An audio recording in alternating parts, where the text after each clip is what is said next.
TV. Prasad, P V. Anvar MLA ആഭ്യന്തര വകുപ്പിനെതിരെ, മുഖ്യമന്ത്രിയുടെ political സെക്രട്ടറിക്കെതിരെ, Malappuram SP ആയിരുന്ന സുജിത് ദാസിനെതിരെയൊക്കെ ഉന്നയിച്ച ആരോപണങ്ങൾ, പുറത്തുവിട്ട തെളിവുകൾ, അതൊക്കെ ഗൗരവ സ്വഭാവത്തിൽ പരിശോധിക്കണമെന്ന് CPIM സംസ്ഥാന സെക്രട്ടേറിയറ്റിൽ അഭിപ്രായം ഉയർന്നു കഴിഞ്ഞിരിക്കുകയാണ്. ഇതേ വ്യക്തിക്കെതിരെയാണ് ഇന്ന് ഒരു സ്ത്രീ, ഒരു വീട്ടമ്മ ബലാത്സംഗം ചെയ്തു എന്നുള്ള പരാതി ഉന്നയിച്ചിരിക്കുന്നത്. പോലീസ് സേനയിൽ തന്നെ നടക്കുന്നത് എന്താണ് എന്ന് അൻവർ ചോദിക്കുമ്പോൾ അതിനുള്ളിൽ ബലാത്സംഗം അടക്കമുള്ള കുറ്റങ്ങൾ ചെയ്യുന്ന പുഴുക്കുത്തുകളുണ്ട് എന്ന് വ്യക്തമാക്കുന്ന ഒരു പരാതി ഇന്ന് മുഖ്യമന്ത്രിയുടെ മുന്നിലുണ്ട്. അതിലെടുക്കുന്ന നടപടി എന്തായിരിക്കുമെന്നതും പ്രധാനപ്പെട്ടതല്ലേ? ടി.വി. പ്രസാദ്, ഇനി കണ്ടില്ലെന്ന് നടിക്കാൻ കഴിയുമോ?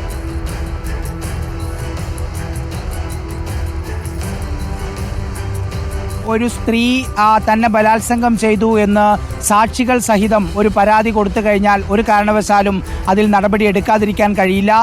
സ്വാഭാവികമായി അതിൽ നടപടിയെടുക്കും എന്ന് തന്നെ പ്രതീക്ഷിക്കാം. ഇമെയിലായിട്ടാണ് പരാതിക്കാരി ഇന്ന് പരാതി മുഖ്യമന്ത്രിക്ക് കൈമാറിയിരിക്കുന്നത്.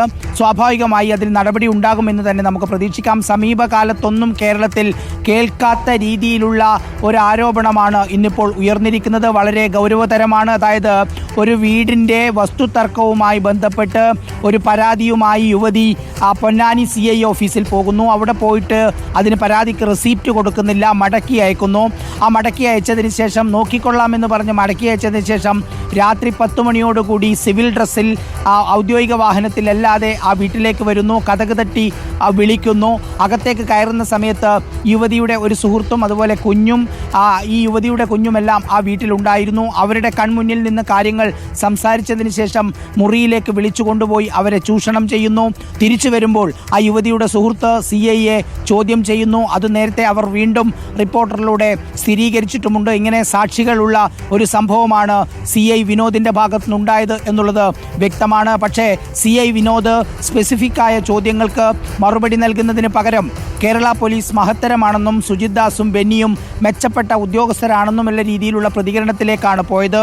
കൃത്യമായ ചോദ്യങ്ങൾക്ക് മറുപടി ഉണ്ടായില്ല. വരും ദിവസങ്ങളിൽ കൃത്യമായ മറുപടി കിട്ടുമെന്ന് നമുക്ക് പ്രതീക്ഷിക്കാം.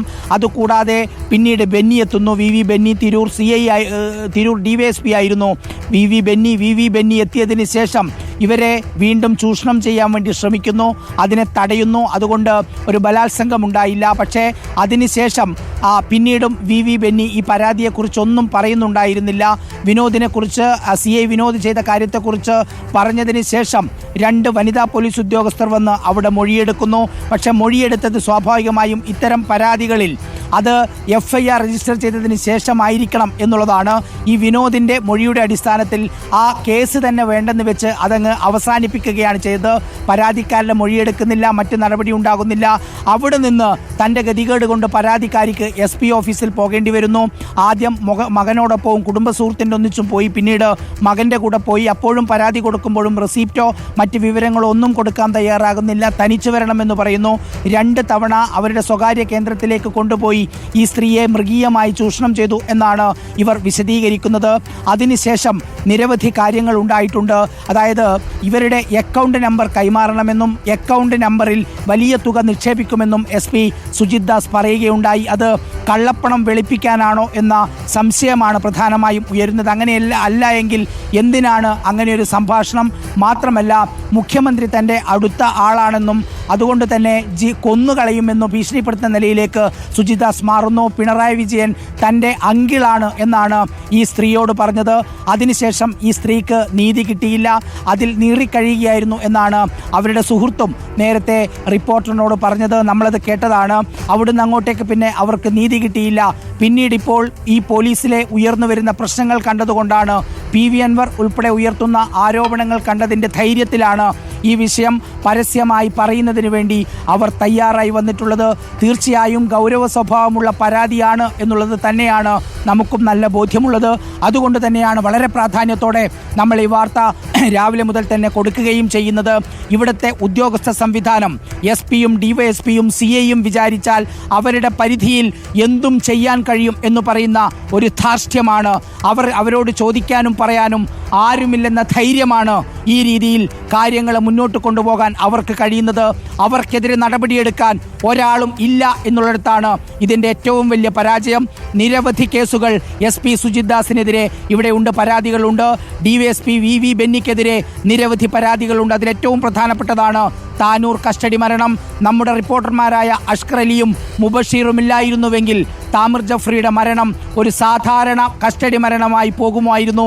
ഒരുപക്ഷെ നമ്മൾ കൃത്യമായി അത് ഫോളോ ചെയ്തില്ലായിരുന്നുവെങ്കിൽ അവർക്കതിലൊരു ബുദ്ധിമുട്ടും ഉണ്ടാകുമായിരുന്നില്ല. പക്ഷേ താനൂർ കസ്റ്റഡി മരണത്തിൽ ഈ DYSPയും SP-യും ചെയ്തത് ഗുരുതരമായ കുറ്റകൃത്യമാണ് എന്ന് ഉറപ്പാണ്. കാരണം SP-യുടെ നേതൃത്വത്തിലുള്ള ഡാൻസ് ഹൗസ് സംഘമാണ്, ബെന്നിയുടെ സബ് ഡിവിഷന് കീഴിലുള്ള ഡാൻസ് ഹൗസ് സംഘമാണ് താമിർ ജഫ്രിയെ മർദ്ദിച്ചും അടിച്ചും കൊലപ്പെടുത്തിയത് എന്നുള്ളത് വ്യക്തമാണ്. ആ 4 പേരും CBI കേസിൽ പ്രതികളാവുകയും ചെയ്ത സാഹചര്യമുണ്ട്. പക്ഷേ അപ്പോഴും DYSP VV ബെന്നിയും SP സുജിത് ദാസും സുരക്ഷിതരായിരുന്നു. ഏറ്റവും ഒടുവിൽ SP സുജിത് ദാസിൻ്റെ വിക്കറ്റ് വീണത് PV അൻവറുമായുള്ള ഫോൺ സംഭാഷണത്തിലാണ്. ആ ഫോൺ സംഭാഷണത്തിൽ ആഭ്യന്തര വകുപ്പിനെ നയിക്കുന്ന P ശശി പറയുന്നത് മാത്രമേ സുജിത് ദാസ് കേൾക്കുകയുള്ളൂ എന്ന് SP സുജിത് ദാസ് പറയുന്ന ശബ്ദ സംഭാഷണം നമ്മൾ കേട്ടു. അതുകൂടാതെ വിവിധ SP-മാരെ കുറിച്ച്, ആഭ്യന്തര വകുപ്പിലുള്ള രഹസ്യങ്ങളെക്കുറിച്ച്, വിജയൻ IPS-നെ എങ്ങനെ സസ്പെൻഡ് ചെയ്ത് നശിപ്പിച്ചത് എന്നത് സംബന്ധിച്ച് MR അജിത് കുമാറിനെതിരെയൊക്കെ രൂക്ഷമായ വിമർശനങ്ങൾ അടങ്ങിയ ശബ്ദ സംഭാഷണമാണ് പുറത്തു വന്നത്. അതിൽ അന്വേഷണം നടത്തി SP സുജിത് ദാസിനെ അന്ന് സ്ഥലം മാറ്റി. ഏറ്റവും ഒടുവിൽ ഇന്ന് ഇത്രയും പ്രധാനപ്പെട്ട ഒരു വാർത്ത പുറത്തു വരുന്നതിൻ്റെ തൊട്ട് തലേന്ന് ഇന്നലെ തന്നെ പോലീസ് ഈ കാര്യങ്ങൾ മനസ്സിലാക്കിയിട്ടായിരിക്കണം ഒരുപക്ഷെ ഇന്നലെ രാത്രി വൈകി SP സുജിത് ദാസിനെ സസ്പെൻഡ് ചെയ്യുന്നതിന് വേണ്ടിയുള്ള തീരുമാനമുണ്ടായത്. ഇനിയും ഒരുപാട് അന്വേഷണങ്ങൾ നടക്കാനുണ്ട് സുജയ. മലപ്പുറത്ത് ഈ പറയുന്ന SP-യും DYSP-യും ഉൾപ്പെടെയുള്ളവർ കഴിഞ്ഞ 3 വർഷങ്ങളിൽ സഞ്ചരിച്ചതിൻ്റെ എല്ലാ രേഖകളും എടുത്തിട്ടുണ്ട്. അവരുടെ യാത്രാരേഖകളും അവരുടെ മൂവ്മെൻറ്റ് രജിസ്റ്ററും എല്ലാം പരിശോധിച്ച് ADGP ഇൻ്റലിജൻസിൻ്റെ നിർദ്ദേശപ്രകാരം ഇതിനകം തന്നെ റിപ്പോർട്ട് മുകളിലേക്ക് പോയി എന്നാണ് മനസ്സിലാക്കുന്നത്. അങ്ങനെയെങ്കിൽ ഇവിടെ നടക്കുന്ന നിരവധി സംഭവങ്ങളെക്കുറിച്ച്, ക്രിമിനൽ സംഭവങ്ങളെക്കുറിച്ച് ഒരുപാട് അറിവുകൾ ഇനിയും പോലീസ് സേനയ്ക്ക് കിട്ടാനുള്ള സാധ്യതയുണ്ട്. പക്ഷേ അതിലെത്രത്തോളം നടപടി മുന്നോട്ട് പോകും എന്നുള്ളതാണ് ഏവരും ഉറ്റുനോക്കുന്നത്. കേരളത്തിൽ കേട്ടുപരിചയമില്ലാത്ത രീതിയിലുള്ള ആ സ്വർണ്ണപ്പിടുത്തമാണ് കോഴിക്കോട് കരിപ്പൂരിൽ നടക്കുന്നത്. അത് തിരുവനന്തപുരത്തില്ല, അത് കൊച്ചിയിലില്ല, അത് കണ്ണൂരിലില്ല. പക്ഷേ കോഴിക്കോട് എയർപോർട്ട് കേന്ദ്രീകരിച്ച് സുജിത് ദാസിൻ്റെ നേതൃത്വത്തിലുള്ള ഡാൻസ് ഹൗസ് സംഘവും ജില്ലാ ക്രൈംബ്രാഞ്ചിലെ സംഘവും ചേർന്ന് ഇഷ്ടം പോലെ സ്വർണ്ണ കേസുകൾ പിടിക്കുകയാണ്. അത് സ്വന്തം നിലക്ക് കൈകാര്യം ചെയ്യുകയാണ്. അങ്ങനെ വലിയ ഗൂഢാലോചന നടക്കുന്ന ജില്ലയിലെ ഏറ്റവും പ്രധാനപ്പെട്ട ഉദ്യോഗസ്ഥർ നടത്തുന്ന ഈ ക്രിമിനൽ വൽക്കരണം അത് ഈ ജില്ലയെ വളരെ രൂക്ഷമായി ബാധിച്ചിരിക്കുന്ന ഒരു സാഹചര്യത്തിലാണ് ഒരു സ്ത്രീയുടെ ഗതികേടിനെ ചൂഷണം ചെയ്ത് 3 ഉദ്യോഗസ്ഥർ അവരെ അതിക്രൂരമായ ഈ 3 ഉദ്യോഗസ്ഥരുടെ ചൂഷണം എന്ന് പറയുമ്പോൾ ആ ചൂഷണം നടന്നതിന് ശേഷം ഇന്ന് മാധ്യമങ്ങൾക്ക് മുന്നിൽ വന്ന TV പ്രസാദിനോട് സംസാരിക്കുമ്പോഴും യുവതി അല്ലെങ്കിൽ ഈ വീട്ടമ്മ ആരോപിക്കുന്ന തരത്തിൽ അവരുടെ വീട്ടിൽ പോയിട്ടില്ല എന്ന് പറഞ്ഞുകൊണ്ട് അവരുടെ പശ്ചാത്തലം മോശമാണ് എന്ന് വരുത്തി തീർക്കാനുള്ള ഒരു ശ്രമമാണ് ഈ പരാതിയിൽ പറയുന്ന പേരുകാരിൽ ഒരാളായ CIയുടെ ഭാഗത്ത് നമ്മൾ കാണുന്നത്. CIക്ക് ഈ വിഷയത്തിൽ എന്താണ് പറയാനുള്ളത്? ഈ ആരോപണങ്ങളിൽ യുവതി നൽകിയ പരാതിയിൽ പറയുന്ന കാര്യങ്ങൾ തന്നെയല്ലേ പ്രസാദിനോടും അവർ തുറന്നു പറഞ്ഞത്? ഇത് ഞാൻ മാറ്റില്ല, ഇത് ഞാൻ നേരിട്ട അനുഭവമാണെന്ന് അവർ പറയുന്നു, അതിനൊരു ദൃക്സാക്ഷിയുണ്ടെന്ന് പറയുന്നു.